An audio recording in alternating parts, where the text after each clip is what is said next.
At a lot of these rodeo grounds, you pull in, there's a 30 amp plug-in. You got 15 people hooked up to it with all the pigtails and all the only thing it didn't do was burst into flame because all the crazy wiring that it took to hook all these people up. When you're the guy that pops the breaker and have to go out there and turn it back on because it shut everybody down. You shut everybody You're down. that guy. Yeah. Okay, you don't want to be that guy.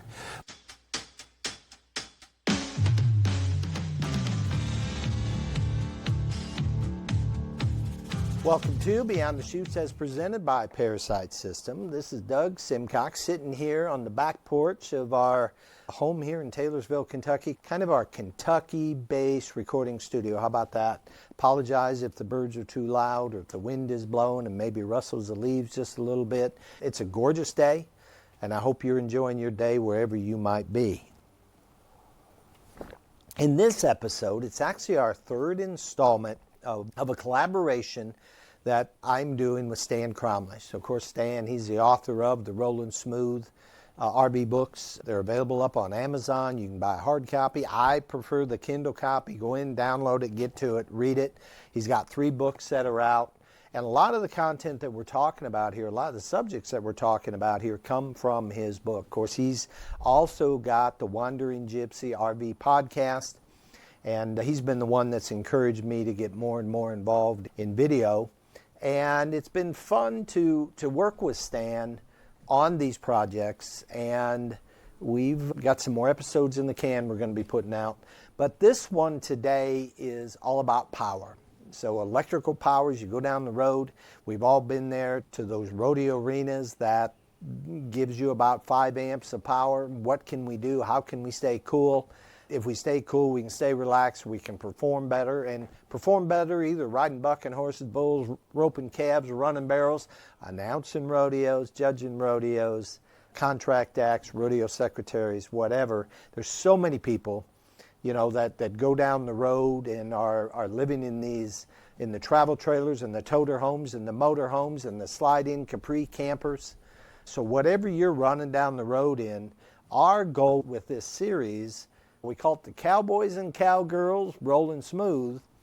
Built for the Rodeo Road is the official title that we came up with. And it's all about how to get you there safely in as comfortable of a situation as we can get you there. As I said, a lot learned from Stan and the products he's talking about, I have started to invest in for my BTC bus. So more subjects to come, but we hope you enjoy this third installment, this collaboration of the Cowboys and Cowgirls Rollin' Smooth. Place yesterday, and I'm sitting across the table, of course, with Mr. Stan Cromlish, the author of Rollin' Smooth, Keeping Your Rig Road Ready, which is all about the cowboy way as far as I'm concerned. You know, been going down the road myself probably 30 years with a rig. And so I have been using, I'm just going to come clean, I've been using Stan as a consultant almost. Everything I need to do to stay healthy, to stay safe as I roll down the road. And when I say healthy, keeping my rig healthy. And we made a bunch of improvements to it. We did last year we did add the TPSM, tire pressure monitoring system. And I really like that. One of the things that it has saved for me, Stan, just as far as cost just fine. Yes. Is I kick that on at the beginning while I'm having my coffee after I fire up my truck to let it air up and everything. And I don't have to walk around with the tire pressure gauge anymore. I can see very quickly where everything stands, and I think that's worth, for me, to do it right, probably 15 minutes at least, on the, what did I say, 10 tires, 12 tires? I forget what it is. 10, 12 tires is what you said you were hauling down the road with your race car and all of that. With trailers and everything, yes. For sure. And oh, by the way, that voice you hear, that is Stan Cromlish. Just like we're picking up, you know. We're picking up right where we left off, Doug. What we do every day. This is episode number 3. Today, so the TPSM, I love that system. And one of the things you helped me with last year is power. Okay. Okay. And every rig running up and down the road, every horse trailer, every camper, and there's a lot of RVers, a lot of RV units, motorhomes that are pulling trailers today too. Yes. Okay, different ways of going down the road. Of course, that's going to be a bumper hitch, but we also see the toter homes going down the road, right? Semi front ends and all that stuff. So I want to talk a little bit about life on the road and electricity, power. Okay. Okay. How deep do you want to get? And let me just start by saying this. Probably when I first started taking the rig down the road, didn't have a generator, didn't have an onboard generator for sure. Today I'm running diesel powered generator. I've got that added in, but that's been only the last few years. But going down the road, I've always had batteries on board. I've always had an inverter on board. We'll talk a little bit about that, because I've always had electrical needs in the coach, meaning I always had a residential residential refrigerator. So I needed a full 110, 120, no matter what I did. However, I didn't have a way, I had air conditioners, of course, but I didn't have a way at a lot of these rodeo grounds. You pull in, yeah, there's a 30 amp plug-in, but I'm going to say you're going to be lucky if you're going to get 15 amps off that.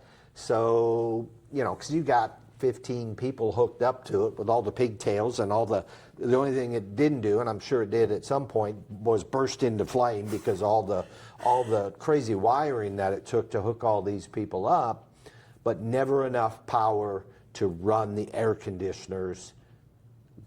You've got some things that you've done that you're telling me can maybe help me get that AC running on low power situations? Yes, absolutely. So in my rig, I have 2 air conditioners on the top of my 36-foot Class A motorhome. I added a aftermarket product by a company called Micro Air, and it is a soft AC start, because Doug, you know as well as I do, no matter if this is if you're at home and your house air conditioner kicks on, there is a 50 to 60 amp surge of power required to get that compressor turned over and started. Just started. Just starting. And when you're sitting in a fairgrounds, a rodeo grounds, and you said it very well, you've got 20, 30, 50, depending on how big the rodeo is. Right. You've got all of these rigs pulling off power. Mm-hmm. And you're right. You may be lucky to get 15 amps. But what an AC soft start system does is, instead of getting that first initial 50 to 60 to 70 amp hit to crank that air conditioner up, a soft start slowly ramps the power up. So if I have to plug in to 30 amp, and I'm sure you don't want to get into power math today. Do you want to get into power math? Unless we have to. Not unless we have to. Yeah. All right. Yeah. So on my rig, I can plug in to 30 amps and start air conditioner number 1 and let it get ramped up and get started.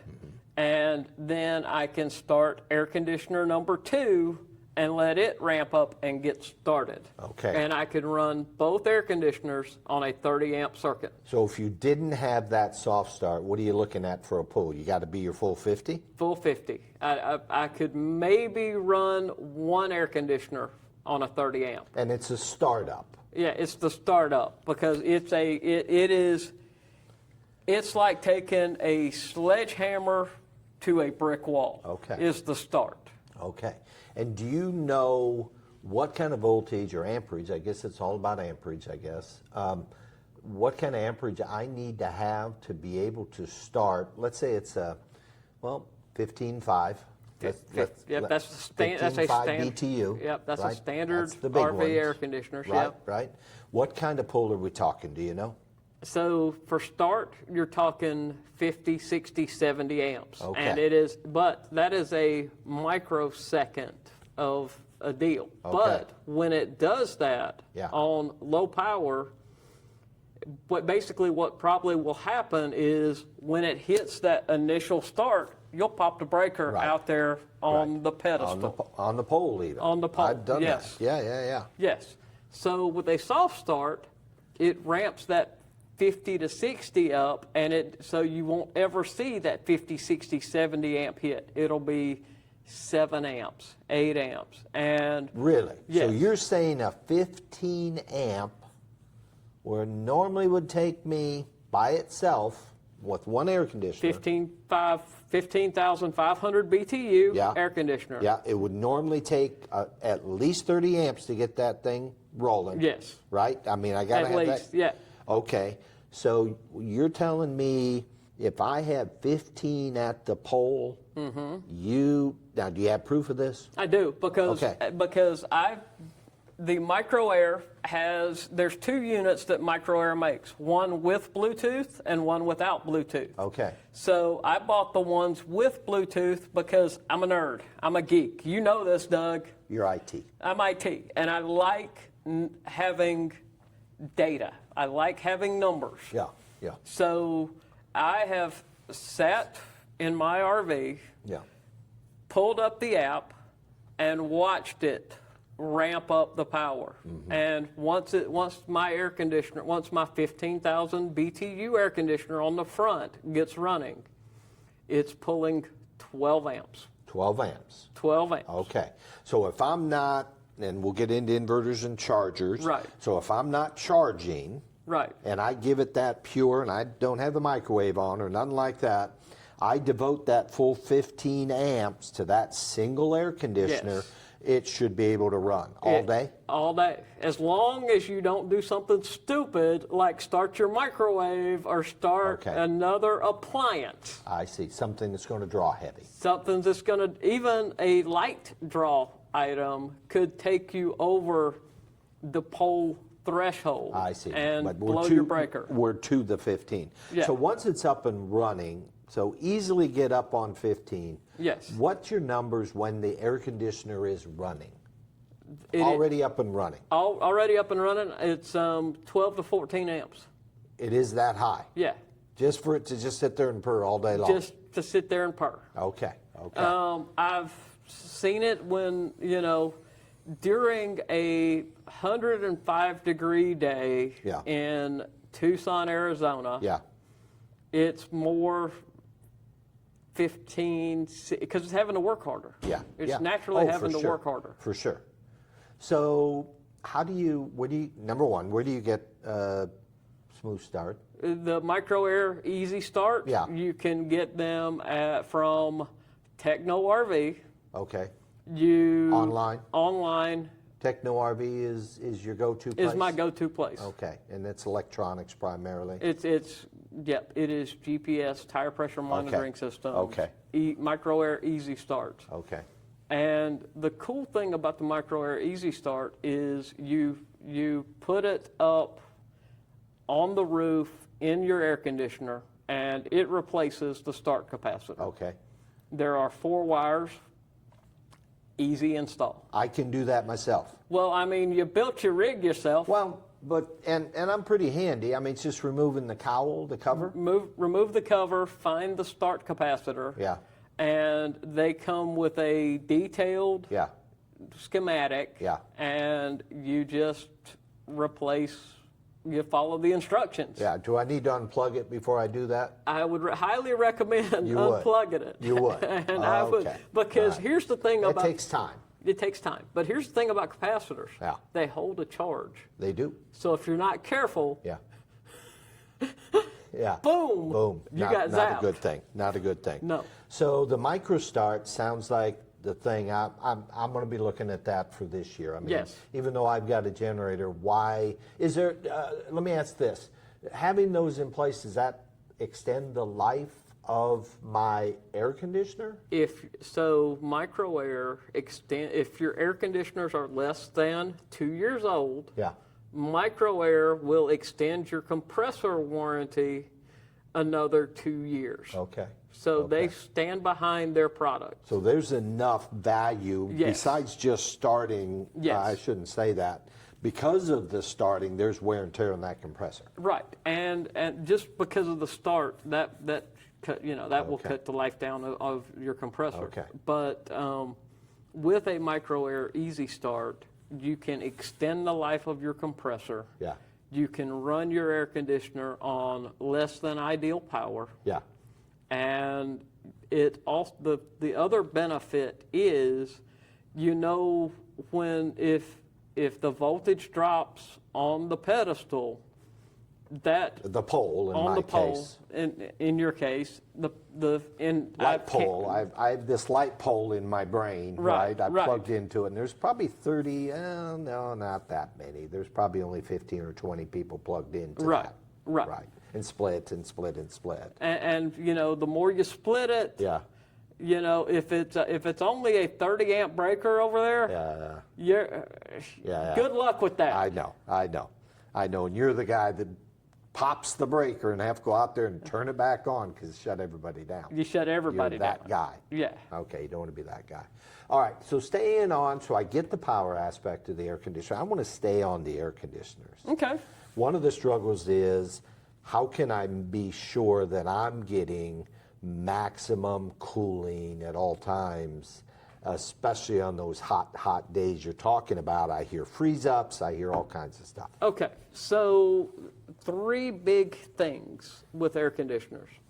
1, change your filter out, depending your return, the filter that goes in. They It's get like covered in dust. Okay, it's like a fiber almost? Fiber type deal. It's even in your house, you have the filters for return. So they're there, and you pull the cover off, or you drop that door, and they're in there. Right. Yes, they're exactly in there. There's 2 ways to change them out. Yeah. One is if they are the foam material. That's what I have. You pull it down. Yeah. You wash them out with soap and water. wash it out with soap and water. Okay. Let it completely dry. Yeah. And then put it back. Okay. Or in my case, I've got 9 round filter returns in my RV. So I have to replace 9 filters every time I replace filters. Well, how do you have that many returns? Because they're ducted. I've got a ducted system. I have a ducted system, but it blows out only, right? Yours is not the same type of ducted Mine system. isn't as fancy as yours, No. basically, is No. what you're saying. I'm trying to. Yeah, you're being very polite. So my Tiffin is a ducted system with 9 different 5.5 inch round filters. Yeah. So every time, once a month, I change every filter. But I'm living full time in where do you get the filters? Amazon. Amazon. Yeah. So it knows your system, it knows your air conditioner. How do you know what to get? I've basically, you search 5.5 inch round air conditioner filter. Yeah. You can spend as little as $10 for 10 of them, $1 a piece. Okay. Or you can spend $25 or $30 if you really need HEPA high quality filters. So that's available. What do you typically do?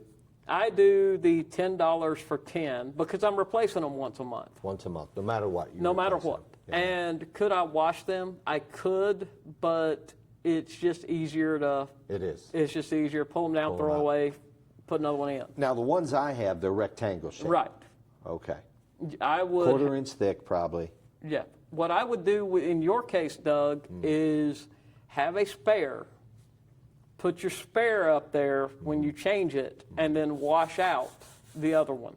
Oh, I see. And leave that in the drawer to dry Leave out. it in the drawer. I see. Let it dry out, Yeah, then put it in a drawer, and you've got it ready to go. So I only need really 2 sets. And 2 sets, and you're good to go. Pop it in, pop it out. Yep. And I'm okay. So filters, you said there are 3 things. Filters, what else? Filters is one. Yeah. The other one is about once a year, have your air conditioner serviced. Make sure, that your electrical connections, because we're rolling up and down the road in a moving earthquake. Yeah. Make sure your wires are snug as they connect to your air conditioner. Yeah. And the third thing is you can actually test the cooling capacity of your air conditioner by getting a thermostat, stick it up at the output. Yeah.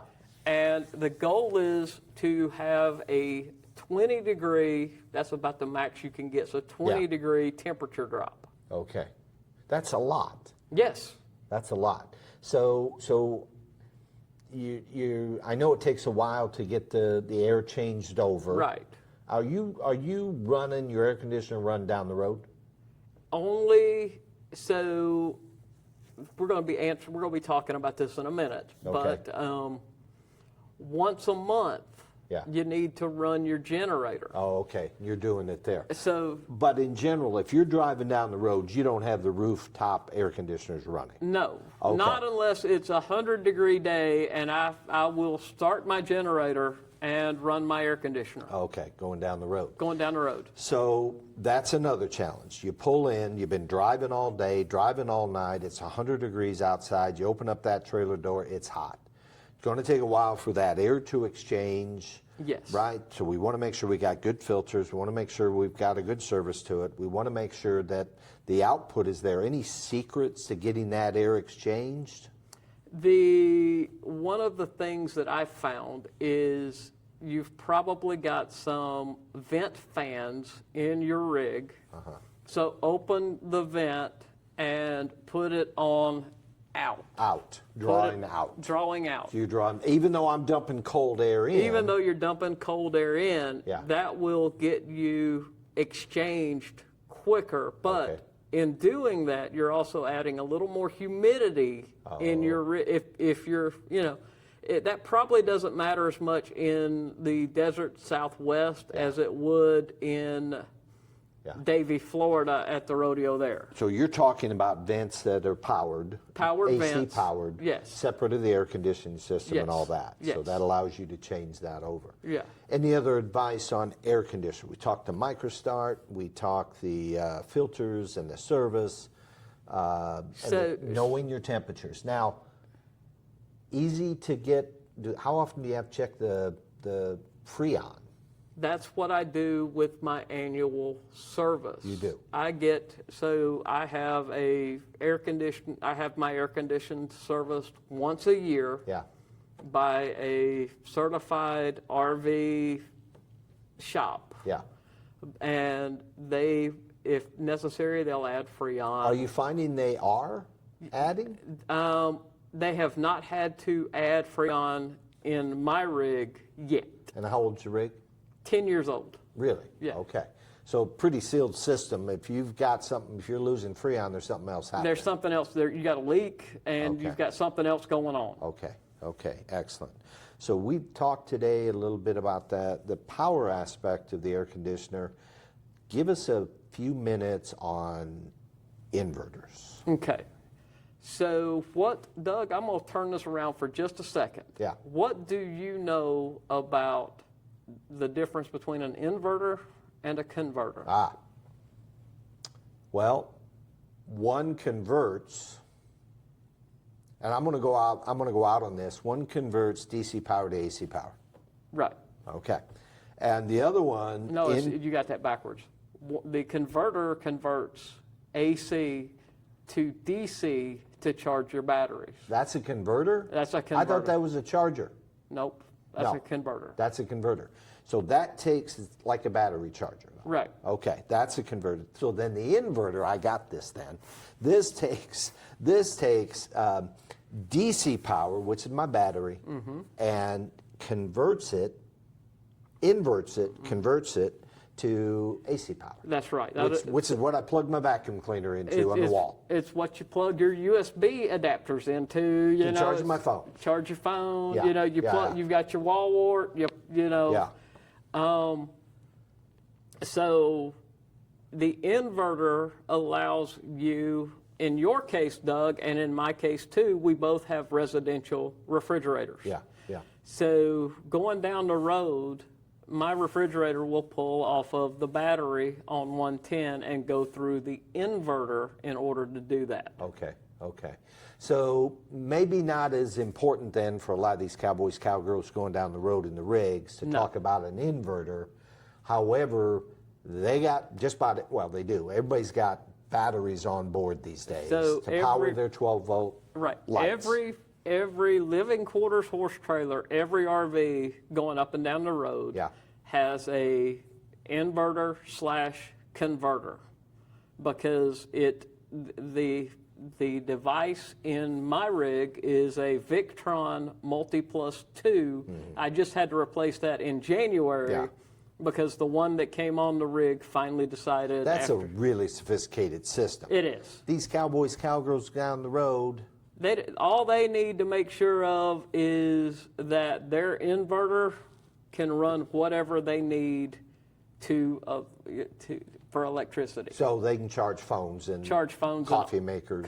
And you got to be careful of that, right? You do. Okay. You do. So I know, and this is where I'm the geek and the nerd, Doug. I know that my Keurig coffee maker in my rig, when it starts up heating the water, it pulls 1,200 watts, which is 12 amps. That's a lot. That is a lot. Okay. And your inverter can handle that but not for a long time? So I could make a pot of coffee and it will pull my batteries down just a little bit. Okay. But you've got to be careful. Okay. Okay. Because what you don't want to have happen is you discharge your batteries to the point that when you plug in and you start recharging, they actually can't recharge because you've pulled them down too far. And I pulled batteries down far enough that I can't pull my slides back in. Right. That's kind of a problem. That's a major, huge deal. I've heard of people trying to drive with their slides out. You get any stories like that? I've heard stories like that. Yeah. So one last subject here. We're on power. Talk about lead-acid batteries, the old-fashioned starter batteries, golf cart batteries versus lithium. Okay. I am AGM, which is maintenance-free lead-acid batteries. Oh, you are? I am AGM. Okay. So lead-acid batteries, you have to maintain them. Wet cell, you've got to know how much distilled water you need to add to each battery on a monthly basis. Yeah.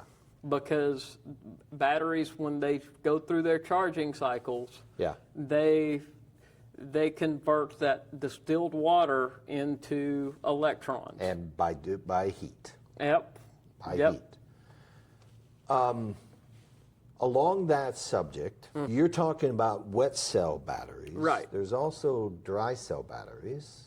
I've not seen them in RVs. But deep cycle, what they call deep cycle? The deep cycle batteries are more of your AGM batteries, which is a fabric that they use instead of having the distilled water. So you don't recommend them in a... That's what I've got in my rig. Oh, you do? So they're not wet? They're not wet. Okay. They are, but they're not, quote, dry. They are they have a certain formula chemistry in them. Yeah.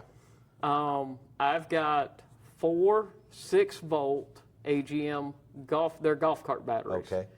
But that fully powers my rig. And you're running 12, but you need to get them to 12 volts, so how do you wire them in? So you've got 2 in series for your 12 volts. Yeah.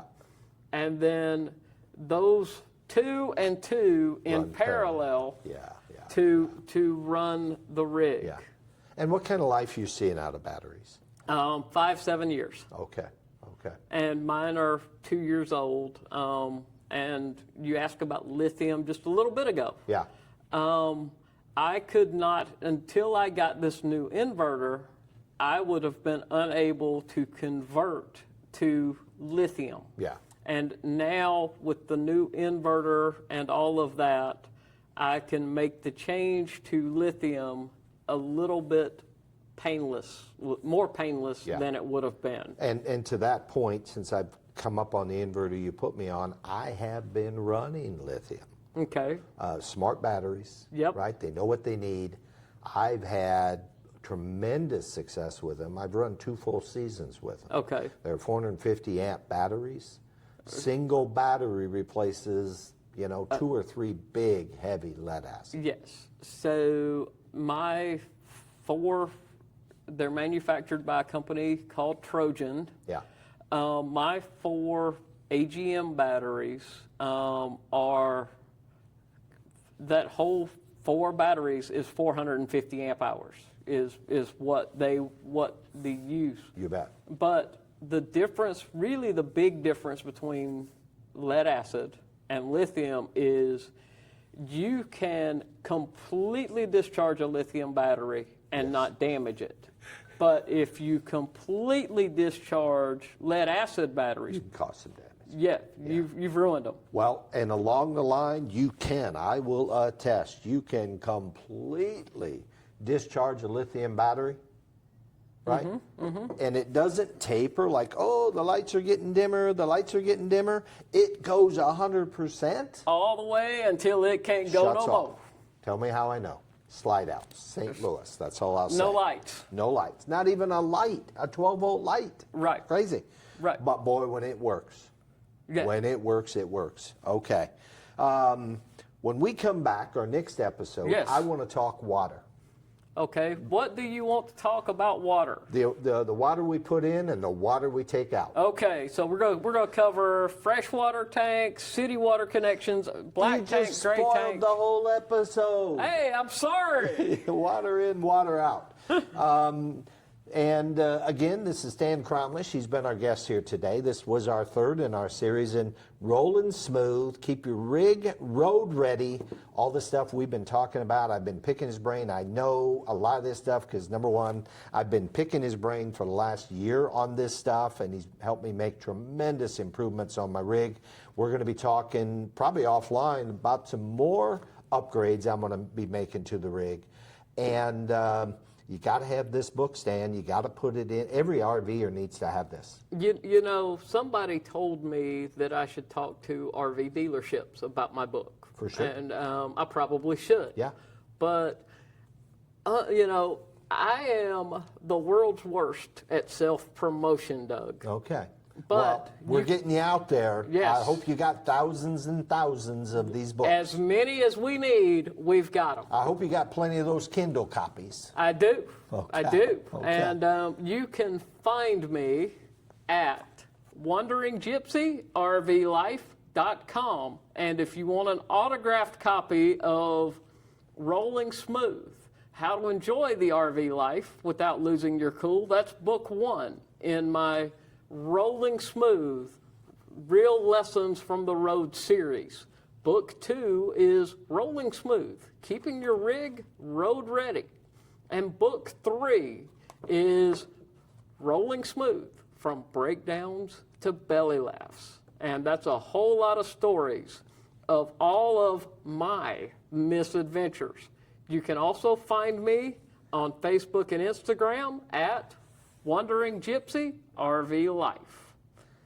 All right, our next conversation, when we get Stan back to the table, I'm hoping to do it here still at Kickback Ranch in Raymer, Alabama. Of course, we're talking about Miss Mindy and her whole bunch. What a great place we. This is. I just love coming down here. Doug, I can't say enough about Kickback Ranch and Event Center. Yeah. Jerry Todd and Mindy Newell Yeah. run a class act. Class here. act, absolutely. They've got 180 acres, 5 farm ponds, water slide, event center. The event center yesterday held 50 or 60 old-time cowboys and cowgirls. And they had that many in another area of the event center. Right. Another whole bunch was running here. Yeah. It's crazy. And I stayed in a brand new cabin down there, cabin number 9. I think I was in 9B. 7B is 7B. where you were. Oh, I went to 9 last night. Okay. That might be a problem. I might have to clear something up with Mindy and Heather and the gang if they heard something. Yeah. But anyway, stayed here with Marlon Harris, 2-room cabin, Yeah. unbelievably comfortable, beautiful, beautiful. Bring your whole family, perfect place to hang out, so much stuff going on. Right. So until we get back to the table. Yes, sir. All right, we're coming back on episode number 4 that's going to be coming up in our series. What's the name of our series? Oh, it's got to be Rolling Smooth. It's got to be Rolling Cowboys Smooth, and Doug. Cowgirls, Rolling Smooth. All right, Exactly. that's our series. Yep. We like how this comes together. Usually after we do several of these episodes, we finally come up with the title of the series that pulls them all Absolutely, together. Doug. All right, until we meet again, this is... This is Beyond the Chutes. No. This is... Stan Cromlish. And Doug Simcox. We hope that you find these videos that we're putting together, these episodes that we're putting together, helpful. That's the whole goal. How can we give back to the rodeo community? And hoping that maybe 1 or 2 of these little tidbits, these little hints that we drop, these little suggestions that we give, help you go down the road just a little bit easier. It is so hot this summer, and we go from hot, hot, hot to wet, wet, wet. And when that happens, you got to be able to hang out in the motorhome or the toter home or the horse trailer with living quarters or the Capri camper, and you better stay cool, and you better stay hydrated, and you better stay relaxed if you want to perform at your very best. If you've got any questions about your rig going down the road from power to water to black tanks, gray tanks, freshwater tanks, drop it in the comments and we'll get around to it. We'll take a look at it. I'll put it in front of Stan. My job is just get the questions to Stan. He's the one that comes up with the answers. He comes up with the solutions. So drop it in there. So we hope you enjoy these stories. More to come. This is Doug with Beyond the Chutes, as presented by Parasite System. And on behalf of Stan Cromlish, we hope that you enjoy our shows. And that's going to do it for this episode of Beyond the Chutes as presented by Parasite System. We also want to thank our friends at Simcox & Company Barbershop in Cedar Falls, Iowa. Stop by and see Deb, Tom, Eli, and Troy. Leave there looking great and enjoy your visit. And I remind you to find and listen to the Wandering Gypsy RV Live, Mr. Stan Cromlish, and his show. You can find that on all the streaming platforms. Now, BTC is on the road again, and we're proud to sponsor our BTC rodeo athletes, Iowa breakaway roper Aubrey Wolf and New York saddle bronc riding champion Mr. Raymond Hostetler. Subscribe to the Beyond the Chutes YouTube channel. Follow the podcast wherever you listen and share these episodes with somebody who still believes that these Western stories matter, because they do. And remember to follow Beyond the Chutes for more stories from the rodeo road. This is Beyond the Chutes.